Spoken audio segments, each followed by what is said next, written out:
Hi everyone, so this week's pillar is the Inspired Business and Project. And I have Josh here with me today, and I will let Josh introduce himself to you, and then I will ask him a few questions. So, over to you, Josh. Hey everybody, Joshua Broek here. Basically, I've got a few different businesses as an entrepreneur in the health and fitness industry and also in the video marketing. So we cover a few different spaces now, working with businesses to help them grow their businesses. Perfect.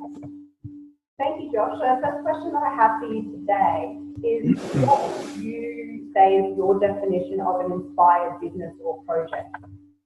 Well, there's two different parts to that. If you want to have an inspired business, it kind of comes down to three different areas, and they all kind of intersect together. Essentially, you got to focus in on what your passions are, what's going to be fulfilling to you, what's going to drive you and give you that fulfillment. And then you're kind of looking at what's your current skill sets, whether it be you or your team if you're working on projects, and where those two kind of intersect. So if you can get your passions intersecting with your skill sets or those of your team, you're kind of halfway there. And then the third thing that kind of pieces into it is what kind of impact can you make on the communities that you serve. So if you can find your passions that drive the skill sets, and in turn you create that impact on the community, then that's kind of what I believe is a inspired business or inspired business project. Perfect. Yeah, I would totally agree. That sounds amazing. So what is your greatest experience with having an inspired business or an inspired project in your life? Well, because I've got a few different businesses, and they're all quite inspiring in themselves, because I guess that's what's driving me to be behind them in the first place. But the easiest one to kind of explain it to those watching here is that my exercise physiology business, which is treating patients who have had a musculoskeletal injury, whether it be at workplace or whether it be a motor vehicle accident, you got to understand those people that we are seeing have had a complete change in their life, and it's not through anything that they've chosen to do, but they've had a physical impact through their injury. They've had an emotional impact, often a financial impact, and it doesn't just impact themselves, it impacts their families as well. So as we see these patients, we really experience everything that they're experiencing. Not to the same degree, but we get to an insight on what they're experiencing and being able to transition them from that day where their life has kind of crumbled around them into where they come out the other side through rehabilitation. That is probably the easiest way for us to define what is inspiring for us. We can see those changes happen physically, emotionally, psychologically, and be able to help with that transition. That's what kind of drives us here in that business. So that's probably the easiest way to explain my experience with an inspiring business.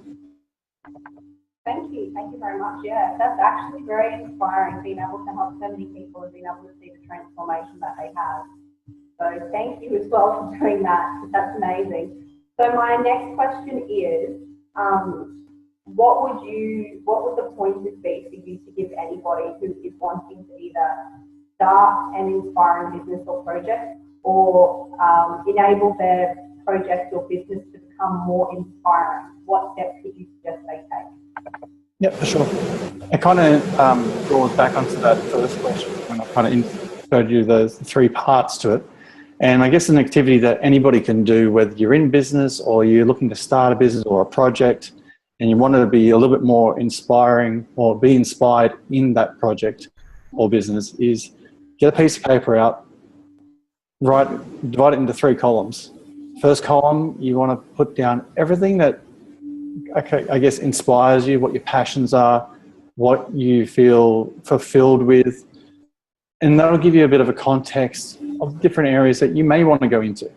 And then the middle column, you start writing down all those skills that you currently have, or those that your team currently has, and the things that you're good at, things that you find easy. And when you then piece those first two columns together, you'll find that there'll be matches. You might have some skill sets that you're more passionate about implementing than others.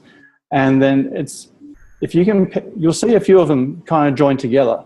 And then in that third column, you'll say, well, based on these passions and these skills that I currently already have, or my team already has, what impact can we make in the community? And then you start to list out all the different opportunities that are available for you to make an impact. And there may only be 2 or 3 that kind of align with those.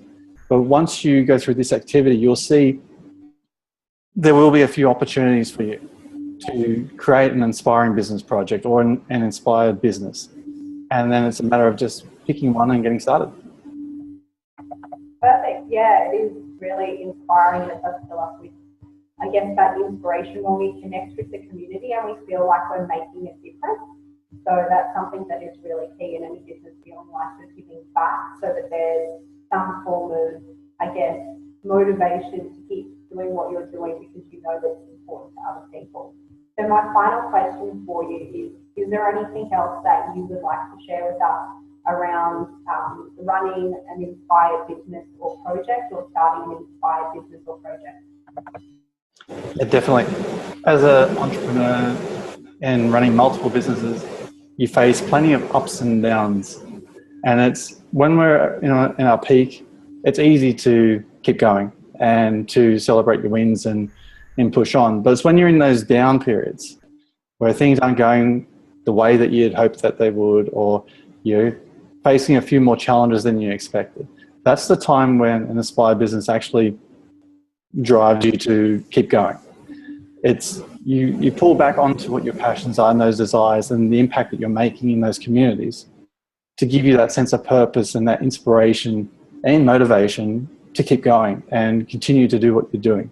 So I guess as a tip or final words, make sure that whatever it is you're doing in your business is inspiring to you, is motivating to you, and will give you that opportunity and that persistence to keep going and keep making that impact in the community and keep serving those you are. Perfect. Thank you so much. Well, it was amazing chatting to you today. I hope everybody gets something useful out of this week's interview, and we look forward to seeing you. Well, I look forward to seeing you next week. Peace, love, and light, everyone. You can say bye. See you guys. Bye.